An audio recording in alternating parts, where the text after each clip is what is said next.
we're going to have her talk with us a bit about ICE and about the what's going on at the Northwest Detention Center.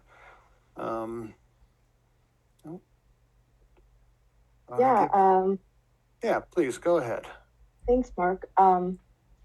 We have the new Trump administration that has gone full throttle into this authoritarian regime that has turned the country inside out, upside down, and tearing communities apart.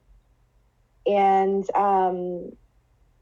ICE has been given immense funding. They're now becoming a type of domestic military to terrorize Americans and immigrant communities. And when you think about like imperialism, we often say whatever happens abroad eventually comes home to roost.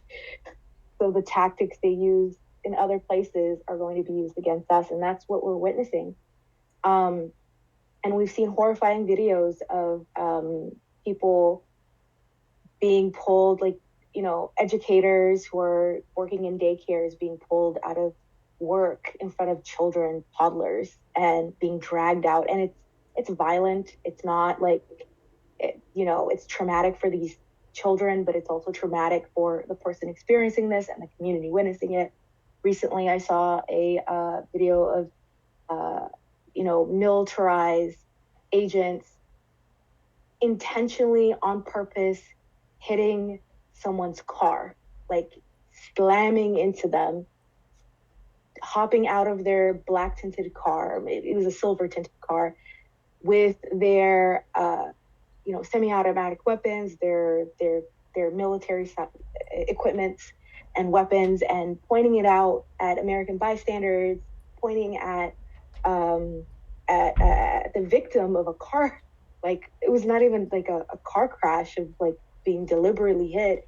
And this young woman is going to work, and they pull her out of the vehicle and drag her out, and aiming their guns at her, and begin to in front of everybody. And this was recent. It happened a couple of days ago in Chicago.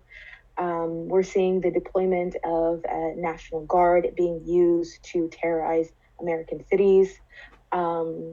This is what we wake up to every day. How does this show up at home in Washington? One concern is, the threat of sending National Guard and militarized agents to Portland. Will that come to Seattle next? Will that come? I mean, it has kind of arrived in Spokane, for instance. And so we're seeing this expanded funding for ICE, expanded arming of ICE with military-grade equipment and guns and so forth.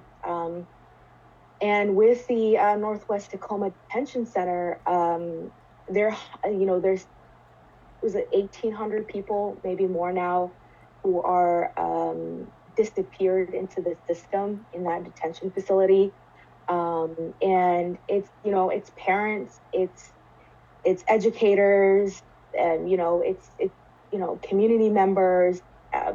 Often, whether they're documented or undocumented, it doesn't matter. So you'll have people who are residents, who are here with legal status, who are there, people who are undocumented but maybe have relatives or a significant community tie to Washington State and to the city, and in the sense of their families here.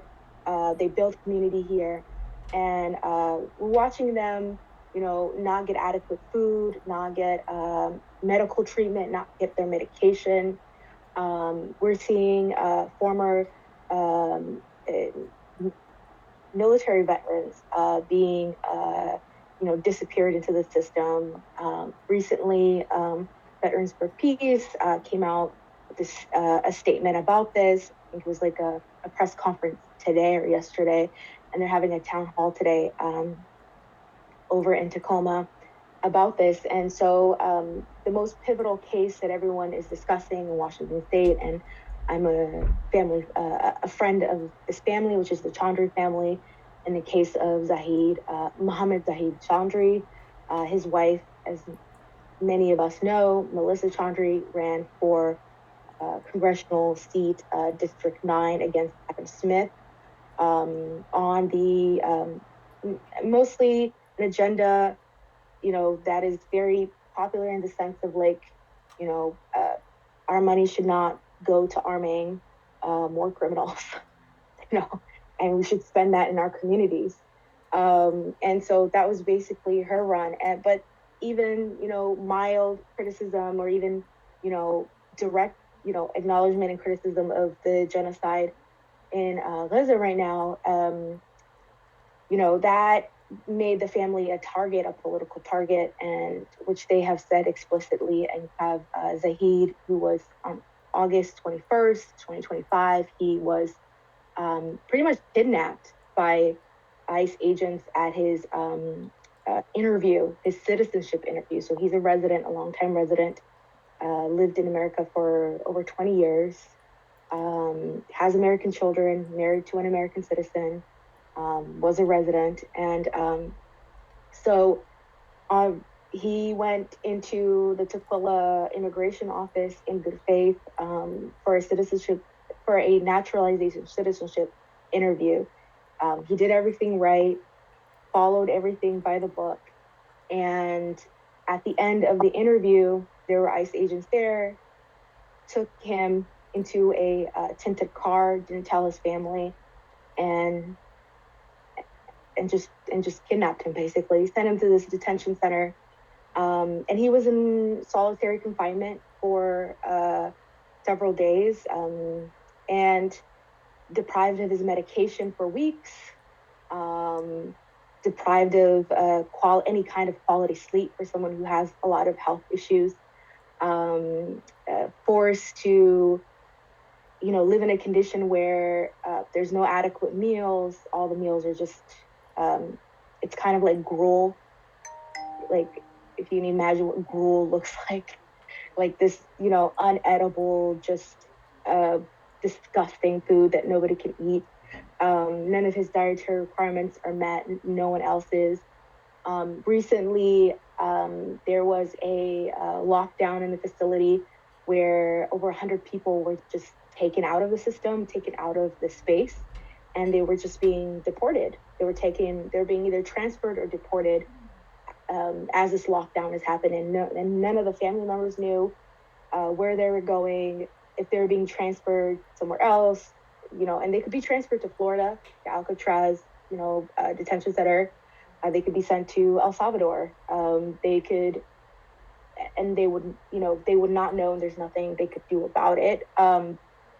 And there's been a couple of wins in the courts, in the sense that recently a judge said that a bond must be given to those detained, that it was their right to receive bond, and it was a violation of the Constitution, and to get due process. And ICE is basically just ignoring it. Once that was issued, they actually did the lockdown and then deported 100 people. Like, that was like their response to giving bond. It was like, nope, we're just gonna transfer people and deport them. And so we're seeing an administration that flagrantly ignores the rule of law, that flagrantly violates the Constitution, and that's where we're living under today. There right now, from Florida, as a specific case, there's over 2,000 people who've disappeared. They don't know where they are. Nobody can find them. Nobody knows where they went. And this has been like a historical issue of this since the beginning and inception of ICE, and as a militarized agency for enforcement in the United States, and its expansion from the creation under Bush's administration to the expansion under Obama, and what we're seeing today with with Trump, but also Biden as well did it. It's just further and further expansion of of the power and funding of this agency. How this impacts our communities here. A lot of immigrant communities are scared. They're scared to go out, scared to go to work, scared to be in communities, scared to even like politically speak out and object, because you can be targeted even if you're a resident, have your papers, for your political speech. So to even criticize the Trump administration is now like a crime for a lot of immigrants, and it could be used against them. And so their social media posts, for example, is the Trump administration said a couple months ago that social media posts will be used to determine like the moral character of a lot of immigrants and vulnerable communities that can be easily targeted. And that's, you know, a flagrant violation of the Constitution, as we all know. And yeah, that's pretty much the update that I have of everything that's going on with the situation with the detention center and the growing funding, arming, and expansion of this militarized enforcer agency. Great. Thank you so much, Halima. And I'd like to just, highlight for us all that something Halima said about ICE. Like this agency, this secret police force that is kidnapping people off the streets, making them disappear. This secret police has been expanded and funded every administration, regardless of what team they play for. Every Democratic and Republican Congress has voted to give these people more money, more equipment, more authority. These people, there are no laws to hold these people accountable as there are regular police forces. And this is the police state that the establishment has created for us. Regardless of which team they claim to represent, what they really represent is the protection of capital and the enforcement of the police state. And it highlights for me why this system is unredeemable. That this is what we as Greens and as people who refuse to play this game, why we must fight against this. And I don't want to sugarcoat it. All of us are going to be at risk, and we have to be willing to accept that risk. If you don't accept the risk and accept the danger and accept that we have things to lose and are willing to lose those to fight for what's right, then we are complicit. We are suddenly going to wash our hands of it because we are not in danger yet. But when rights are taken from one group, they can be taken from every group. And what is happening to our neighbors now will happen to us in the future if we do not stand up and fight back. Can I just add one thing? I would say a recent case in Chicago was the raiding of an apartment building. Everyone in the apartment building was removed from their home, zip tied, children, adults, everyone, whether you were an American, documented or undocumented. Everyone was brutalized. It was in the middle of the night. And yeah, we are all in the same boat. The police state will come after all of us. It absolutely will. Thank you so much. Thank you so much for your words and for the update on Zahid Chaudhry and his family. I see that Dr. Ware has joined us a little bit ago. I would love to introduce him. We have running for governor of California. Most of you know Jason Call, who ran for Congress up here in Washington 02 before, and Jason is Dr. Ware's campaign manager, as he was Dr. Stein's campaign manager. And I hear Butch speaking. He crosses my TikTok feed a fair bit. I see him on talk shows. I find him an enormously inspirational speaker, and he doesn't pull any punches. And so I'd love to hear from Butch, and I don't want to limit what he talks about, but I'd love to hear personally, why you have chosen to run as a Green Party candidate, why you are willing to wade in to politics at this moment, and how you would advise we stand up and meet this moment of growing violent fascism in our country before it's too late. So please, Dr. Ware.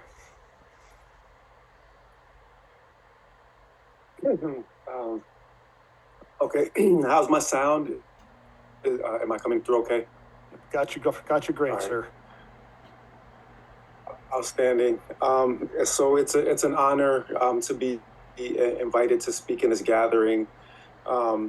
Really humbled at the invitation, and I'll jump right in with the invitation because my hope is to use this conversation as an opportunity for us to think collectively and strategically about how to emerge as what this country and this world needs in this moment, which is a genuine opposition party towards fascism, which is not currently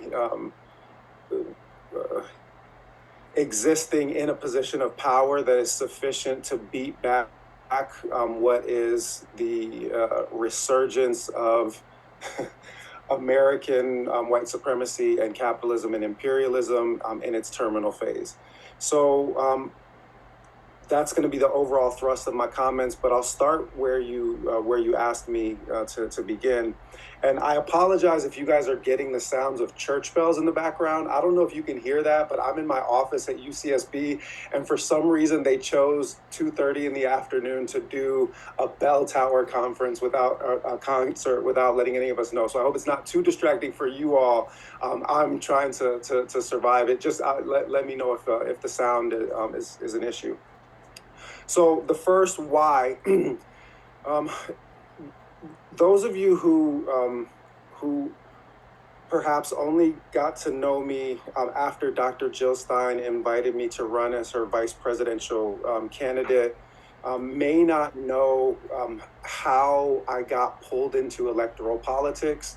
So I'll just tell the short version of that story because it opens on to why I'm running for governor in the state of California, and what I will humbly submit to you Greens should be considering as our course of action in this current moment. So the first thing to say is that I interviewed Dr. Jill Stein for my Instagram Live, for my social media platform in early August of 2024, and 24 hours later, I got a call from the campaign asking me to jump on a Zoom. I got into a Zoom room like this one with about a dozen people in it, and I was asked if I would consider running for vice president. 24 hours after meeting Dr. Jill Stein virtually, I was asked if I would consider running for the second highest office in the land. And that required that I make a stark and sober assessment of what I think the role of electoral politics is in liberation work. See, I've been doing liberation work throughout my entire life as an activist, as an organizer, and as an educator. But I never necessarily considered that an electoral intervention was the most crucial piece of liberation work until I was called to reflect on what I could do potentially running as a Green vice presidential candidate. And that sent me back to the man that's always over my shoulder, not just in my office, but in my heart and in my consciousness. You guys should recognize El-Haj Malik Shabazz, Malcolm X.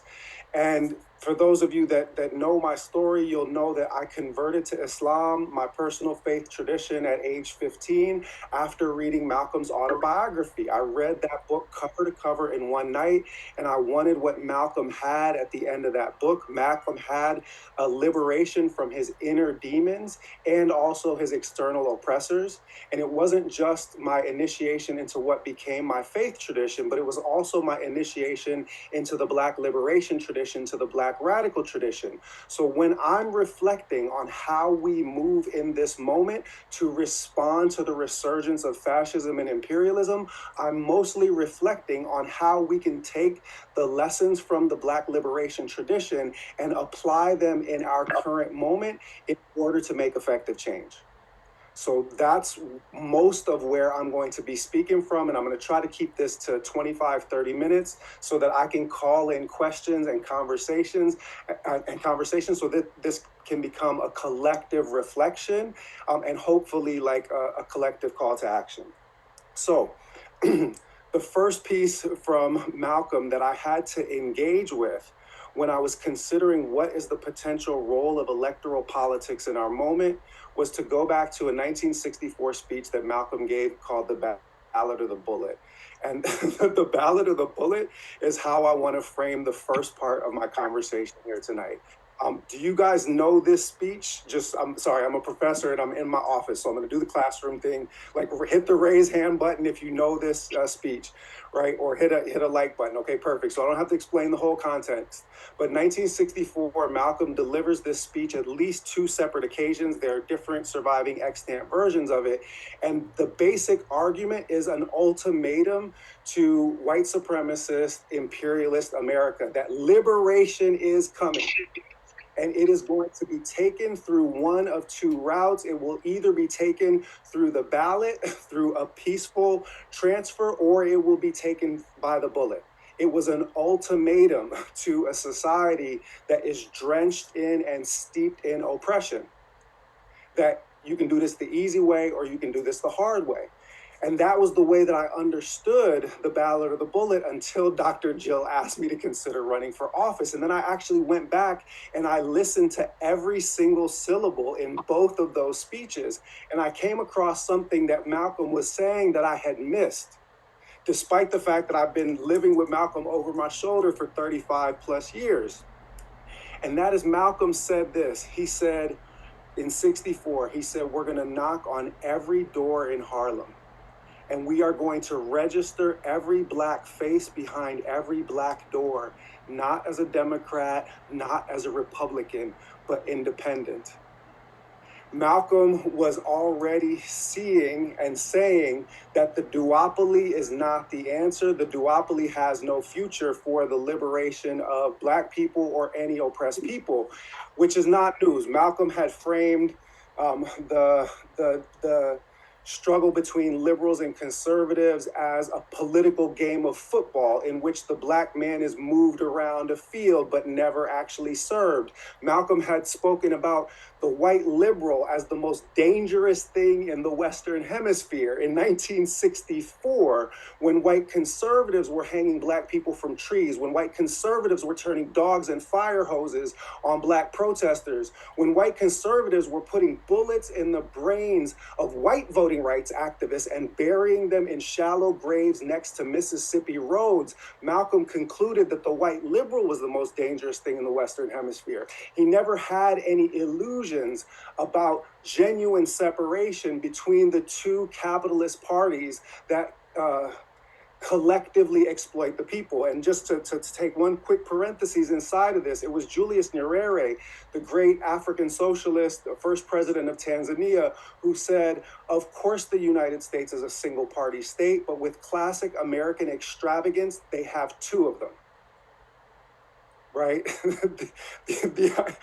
Of course it's a single party state. Of course it's a single capitalist entity, but it would never be enough for greedy fat Americans just to have one facet of a single party state. They have to have two. So now back to 64 and knocking on every door and the Ballad of the Bullet. Malcolm then went on to continue. He said, and whoever we find behind those doors who does not have the responsibility to register themselves, then we are going to have strong words for them, or we may just run them out of town on a rail, is what Malcolm said. And when I heard those words, I said, wait a minute, Malcolm is conceiving of participating in electoral political process as a mandatory action in this moment, that it is not something that is optional in a revolutionary framework. It is something that's required. It is a matter of moral responsibility. The ballot or the bullet is not just a threat to white America. The ballot or the bullet is an ultimatum to oppressed communities to utilize every tool at our disposition in order to liberate ourselves, including electoral political means. So with that, then my lifelong concern of mutual aid and direct action and political education and activism and community organizing, I understood that I was being called into an electoral political fight. And that's what I want us to be thinking about strategically in this moment, is how to successfully execute this electoral political fight so that we can actually emerge as what the Green Party has always been destined to be, which is the true voice of opposition to environmental destruction, to social injustice and oppression, to capitalist exploitation, to endless warmongering and imperialism. This is the mandate to which we must rise in this moment. Back to Malcolm. Malcolm said in a different speech, we are not outnumbered, we are out-organized.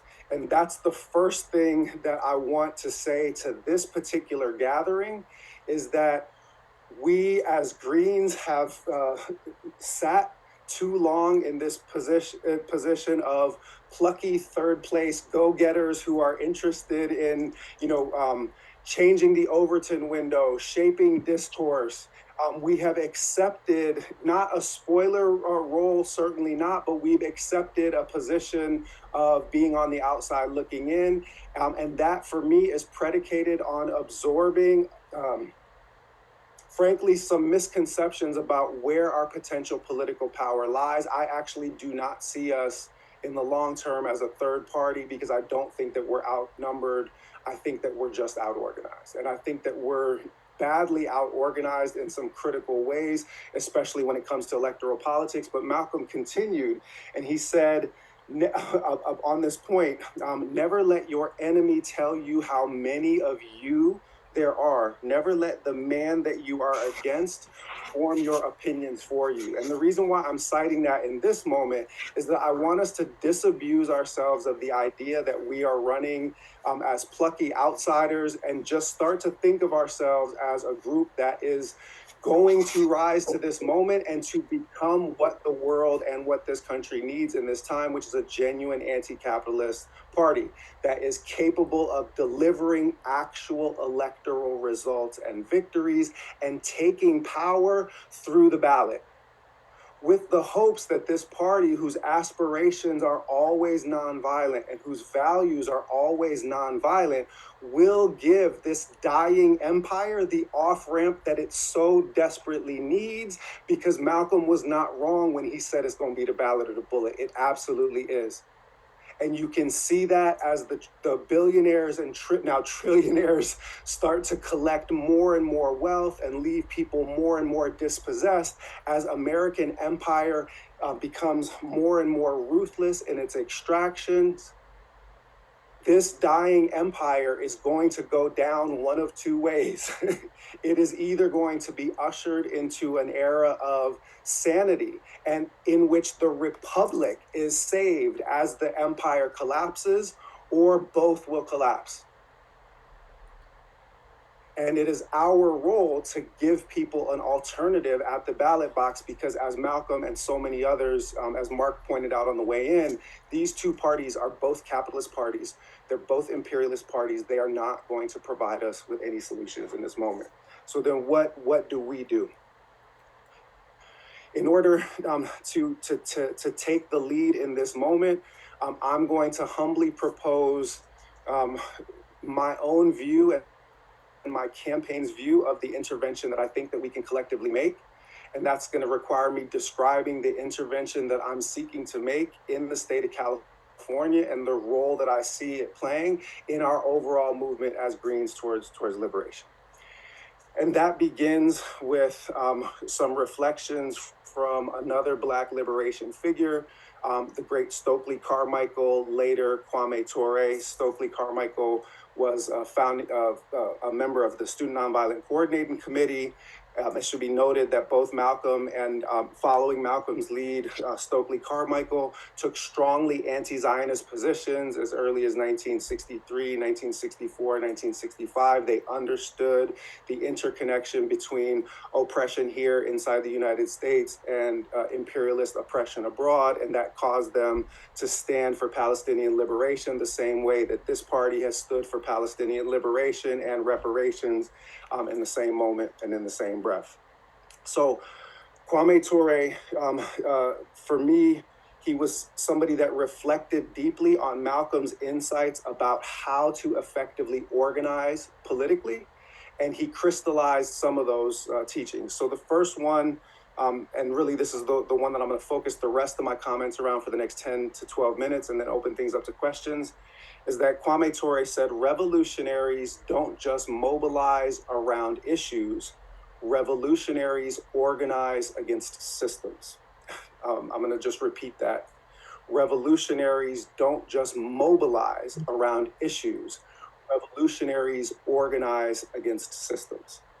So when I was called into taking on an electoral mandate, I had to start to reflect on how we could use a revolutionary political party as a tool to move people from mobilization around issues, environmental sanity, police brutality, Palestinian liberation, ICE abolition. I'm going to name a few more over the next few minutes about how we could move a lot of the energy that right now is rooted in mobilization around specific issues into actual organization against the systems that are productive of each of those issues. Let me explain what I mean by that.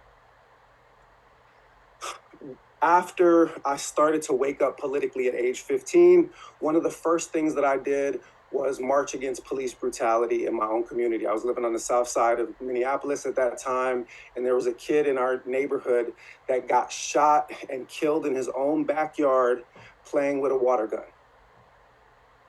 Okay.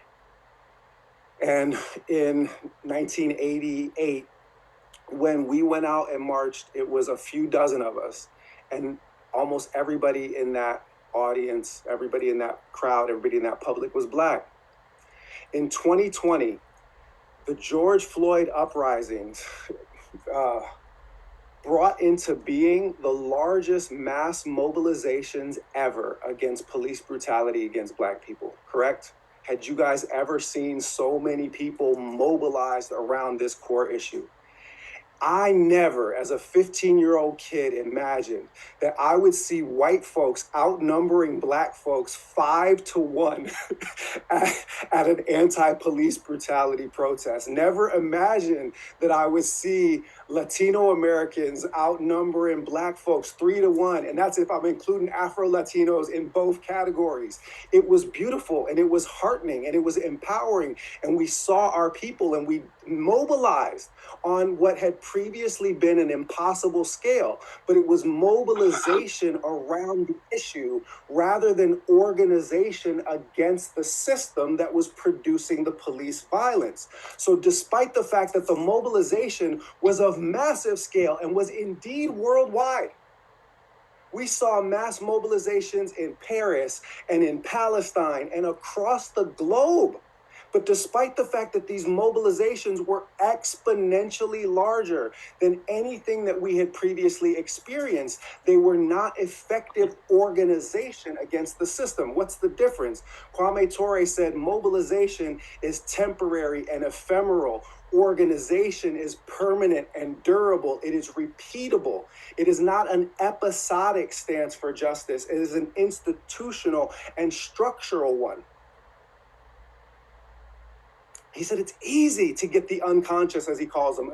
The word is a little harsh, but the unconscious, as he calls them, to mobilize against an injustice because people have an innate sense of justice. But it is difficult to get them to take routine patterned action in order to resist. It's difficult to channel them from mobilization, which is episodic, into organization, which is durable. Are you starting to understand what the potential role of an actual revolutionary political party might be in this moment? So what happens when the mobilization does not become organization? Then Team Blue, which has to cosplay as an opposition party because its electoral base is, largely people of color, takes power, and police kill more people in every year since the greatest mass mobilizations against police brutality. It would appear to be a paradoxical result unless and until you understand the distinction between mobilization and organization. We are now sitting at a point where police have killed more people in every year since George Floyd was choked out over 8 minutes and 46 excruciating seconds than in any year previous to that. It's disgusting. 1 in 3 stranger homicides in the United States of America is when a police officer kills a civilian. And we now see cop cities that were, built in Democrat-controlled cities, Democrat-controlled states, the escalation of massive repressive police forces on a bipartisan basis. Let's go to 2023. In October of 2023, a lot of people who were not taught by Black revolutionaries to understand Zionism as an ethnic variant of white supremacy, as a regional variant of white supremacy, were just waking up to what Zionism really is in October 2023. They're waking up to the reality that the same settler colonialism, which genocided Native American and indigenous populations in the Western Hemisphere, this is exactly the way that it looked, because this is exactly what it is. Settler colonialism doesn't change tactics, it just changes venues. It always slaughters women and children. It always proceeds in ruthless ways to demonize and dehumanize anyone who would resist. So a bunch of people, for the first time, mobilized on a mass basis for not just ceasefire, but for Palestinian liberation, for the end of apartheid. And we have seen in these past 2 years the greatest mass mobilizations for Palestinian liberation that have ever taken place in human history. Palestinians outnumbered sometimes 100-1 in these mass mobilizations.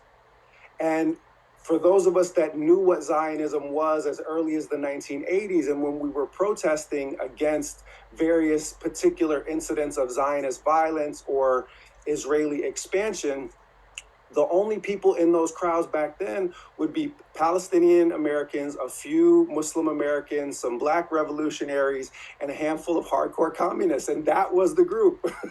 These were small gatherings and, small protests. Now we have mass mobilization. But 2 years of mass mobilization has not been able to procure the result. It has not actually ended the ongoing genocide. Even the so-called ceasefire has not ended the ongoing genocide that takes place in Gaza. And those of us that study and write about the history of imperialism understand why. We know that ceasefires are often used as strategic tools in ongoing projects of settler colonialism. They're used for public relations purposes. They're used to reload and rearm. They're used to delegitimize resistance. They serve all kinds of purposes, but it is not at all unusual for ceasefires to be declared as part of an overall strategy of settler colonial expansion. So we've seen mass mobilization, bigger crowds than any of us ever imagined we would see for Palestinian liberation, but once again, not organization against the system which is producing the outcome, just mobilization around the specific issue. More from the Black liberation tradition on how to understand and to present something that Greens are uniquely positioned to speak with authority on. and that is the imperial boomerang. This idea first put forward by the great Caribbean intellectual Aimé Césaire, then made popular by his close friend and intellectual interlocutor, Frantz Fanon, the idea that whatever the empire does to its colonized subjects abroad will eventually boomerang back on the metropolitan population and become the very instruments of exploitation and oppression that are used to keep the imperial core oppressed. Césaire said that fascism was simply European whites doing to one another what they had done to the colonized world for a century. And he wasn't wrong. He wasn't wrong. And Greens, in our tethering together of the people and the peace, standing for individual rights, standing against fascism, and standing against war and imperialism, we are uniquely positioned to offer the most thoroughgoing, substantive critique of the interconnection between those two faces of imperial fascism. The same boot, the same knee that is choking Palestinians is the same one that's on George Floyd's neck. There's a direct organic interconnection, and we don't have to reach for it or stretch for it. It is there in our approach and in our understanding. On to the third example, ICE abolition and the struggle for immigrant rights, the struggle to preserve basic civil liberties in a democratic society. We have seen since Trump took power in January the greatest mass mobilizations against, listen, some of us that happen to be Muslim tried to warn people about ICE in 2001 because we saw the creation of this Gestapo taking place in real time, and it was based on a demonization of Muslim communities and the portrayal of all Muslims as terrorists. And we said, listen, there's going to come a day where you guys are going to have this, offloading of your civil liberties onto a security state come back and bite you. Well, we are here in that moment now. And we have seen the most large-scale mass mobilizations against that Gestapo police state since Trump took office. Now, there are some parts of this that are just about optics. Let's be clear. Obama's still the deporter-in-chief, and Trump is still chasing Obama's deportation records, which goes back to the point that Marc, brought me in on. Do not think of these as separate and distinct parties. Think of this as a single capitalist imperialist party that has competing factions inside of it, one blue, one red. But if you were to make a Venn diagram of the donor base of those two parties, you would be staring at a single circle with AIPAC in the middle of it, with Raytheon, Lockheed Martin, Boeing, General Dynamics, Northrop Grumman, with the war machine and the imperial machine right at the heart of the funding structure for both of those parties. It's just that the optics and the theatrics of power with respect to immigrant communities differs between Team Blue and Team Red. Team Red throws meat to their base by upplaying and dramatizing the theatrics of white supremacist power, whereas Team Blue has to hide them, has to pretend that they are there to defend communities of color, even when they create the very infrastructure that fascists, open fascists, are going to exploit for the sheer joy and perversion of putting those people in their place. Despite the darkness of this moment, we have seen mass mobilization. We have seen people standing for and with immigrant communities of all colors, but especially for Mexican American immigrants. And despite the fact that we have seen the greatest mass mobilizations, we have to this point proven incapable of actually beating back the rise. And the reason for that is simple. The reason for that is straightforward, is that these remain mobilizations around the specific issue rather than organization against the system, which is productive of the issues. I told you that Malcolm said, we're not outnumbered, we're out-organized. I told you that Kwame Ture said, revolutionaries don't just mobilize around issues, revolutionaries organize against systems. I say that the role of a revolutionary political party is that it channels the people's energies from mobilization around the specific issues that face respective communities into organization against the systems that produce the oppression of all. It means that we're no longer mobilizing around trans rights in a silo. It means we're no longer mobilizing around LGBTQ rights in a silo, or immigrant rights in a silo, or police brutality in a silo, or Palestinian liberation in a silo. We are understanding and presenting to the public the structural relationship between all of these forms, and positing simply and in a straightforward way that simply protesting these forms of oppression will produce no outcome. And I know that this is going to be a hard one for people to hear and for people to sit with, but Kwame Ture said the problem with nonviolent protest is that it is predicated on your enemy having a conscience, and America has none.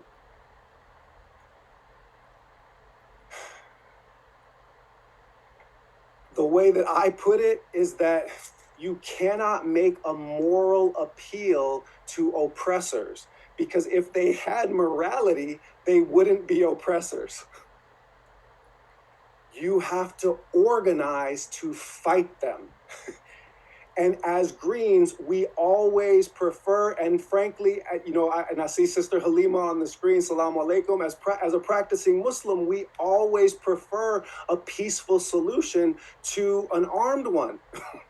In every instance, we have to be the group that offers the opportunity for liberation to be taken at the ballot box so that it does not need to be taken with the bullet. Because that is what it's going to come down to if we continue in this fascist death spiral. The knives and the guns and the bricks and the clubs will come out. They are already coming out. So what does it mean then to fight in this moment? It means to contest for power. It means to build the institutional strength that is no longer making a moral appeal of authorities for them to do what needs to be done. It is becoming the authority so that we can do what needs to be done. And the fact that we don't take corporate money, the fact that we don't take special interest and PAC money puts us in a position where we can actually be responsive to and responsible to the people writ large. The fact that we are not embedded in a fake culture war that Team Blue and Team Red have to stage against one another in order to distract people from the fact that both parties are gutting our civil liberties and taking every penny that they can out of our pockets and pouring them into an endless war machine. We are uniquely positioned outside of that system, as Malcolm said, not Democrat, not Republican, but independent of that system. And we are sitting in a moment where there is broad dissatisfaction with both of the corporate capitalist imperialist parties. We are not going to find a better time to strike than this. 63% of American voters say that both of these parties do such a, quote, poor job, that's the language of this specific poll, that we need a third party. That number goes to 70% when it's independents. It goes to 53% when it's registered Democrats. It goes to 48% when it's registered Republicans. And to this day, Pew Research has indicated that across the American electorate, 40% of people still identify themselves as politically independent. Only 30% of people identify themselves with the Democrats, 25% with the Republicans. People are actually still more politically independent, but you would never know it because the same corporate funders that own the political parties own the media outlets as well, and they now own the social media outlets too. So they are involved in producing this narrative. Never let the man that you are against form your opinions for you. Never let your enemy tell you how many of you there are. We are actually positioned to win. And here's how we do it in the state of California, which I am going to ask everybody in this room to support this campaign in whatever way that they can, with their moral resources, spiritual resources, financial resources, political resources, because the reason why I chose to run for governor in the state of California was because I see a path to victory in the state of California, which deals a death blow to the duopoly. If we are able to turn the governor's mansion green, then the Democrats are going the way of the Whigs. That is the end of that party. And the worst part about it is that they know it. So here's the humble case and the path to success. They have rigged this system in order to try to produce an easily repeatable outcome for that Julius Nyerere monoparty, for that single party state, for the duopoly, for the purple fascists, for Team Blue and Red together. And that is, they've created a jungle primary in the state of California where only the top two candidates advance, irrespective of party. And that is designed in order to produce one blue versus one red and wash, rinse, repeat. And it keeps moving forward in that way, except that can actually backfire in a state like California, which leans so far left. Yes, mostly liberal, and I'll just say that right off the top, but also significant numbers of progressives, significant number of actual socialists, significant numbers of eco-socialists, all kinds of people on the left end of the political spectrum. There are more registered independents in the state of California than there are registered Republicans. I repeat, there are more registered independents in the state of California than there are registered Republicans, which means that in a jungle primary environment, we actually have a very good chance of getting to second place, to creating a one-on-one matchup between a blue candidate and a green candidate president. Oh, and by the way, I came out with my, hold on, let's see. All right, we got baseball jerseys, basketball jerseys. We got all of the above. So and the way that this can unfold for us, if we are capable of responding to the political moment in which we are embedded, is as follows. The second place finisher in the California gubernatorial primary, since they initiated this jungle primary system, has gotten between 15 and 21% of the vote in all instances. It's actually a tiny number. Usually that number is about 17% of the vote, 18% of the vote will get you to second place in the primary, okay? We're not talking about having to get 50% of the vote. We're not talking about having to get 40% of the vote, although we know that Greens can, in important and significant elections, put up those numbers. Matt Gonzalez got 47% of the vote against Gavin Newsom running for mayor of San Francisco in 2003. 47% of the vote, despite the fact that he was outspent 20-1 in the city of San Francisco. We almost ended Lil Gavin's career before he ever got started. And wouldn't that have been a boon for humanity? And Matt was a great candidate, but Matt had not been on the Breakfast Club. And Matt had not gotten 1 million votes for the White House when he started his campaign in San Francisco. We're running with a campaign that has more than average national visibility for a green campaign. So the idea of getting to 17 or 18% is not a far-fetched idea. Only 5.5 million people voted in that primary because they hide it in June, where they're not expecting people to come out to vote. But the thing about, and so they're counting on low voter turnout to continue that inertial momentum of the duopoly and just keep bringing you one blue versus one red. Well, what if we are able to do what Greens have not done, which is to successfully build a ground game, voter infrastructure in every single county of the state so that we get committed communities to turn on that date? I'll just give you one simple example. There are 1 million Muslims in the state of California, according to most census data. Not all of them are registered voters. Not all of them are eligible to vote. The numbers vary between 400, 600,000 on those lines.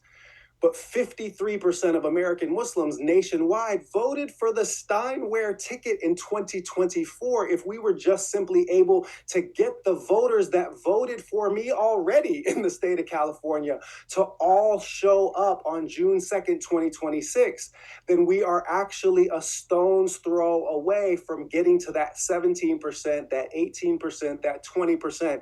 It is going to take about 1.3, 1.4 million votes in the state of California on June 2nd, 2026, 6226. Now, what will happen if we are able, when we are able to position ourselves in that way? One blue versus one green. Their lesser of two evils argument is off of the table now. There is no scenario in which you are putting a Republican in power. So what cards do they have to play? Their ordinary cards that they play are to keep media coverage off of any green so that no one ever hears, but they've already failed in that because I've been participating in all of the major governor candidates forum because it is very difficult for them to keep a person who got 890,000 votes for the White House off of a debate stage against candidates who have never received that many votes in a national election. And every single time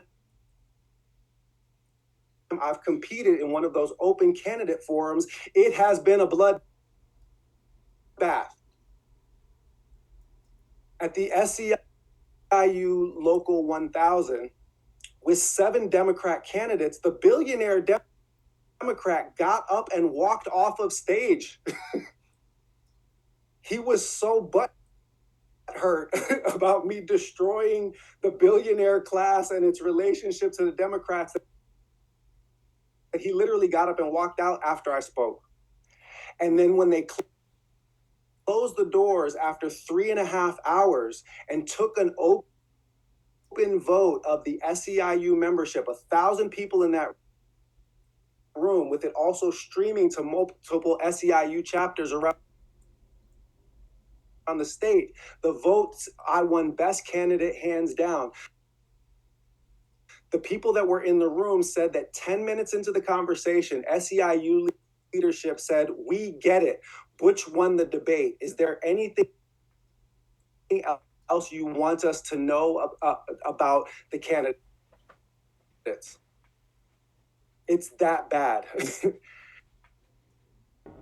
So what's going to happen when it is a blue versus me? When it's Katie Porter against Katie, I stand with Israel Porter against me. And the media cannot make it go away between June and November. I'm going to beat the brakes off of them the same way that Zoran beat the brakes off of the Democratic establishment, but I will not be beholden to the Democratic establishment the way that Zoran is. I will be beholden to you and to the people. And if we are able to inflict that kind of damage to a core space inside the Democratic fiefdom, frankly, because they are basically just feudal lords of the state of California.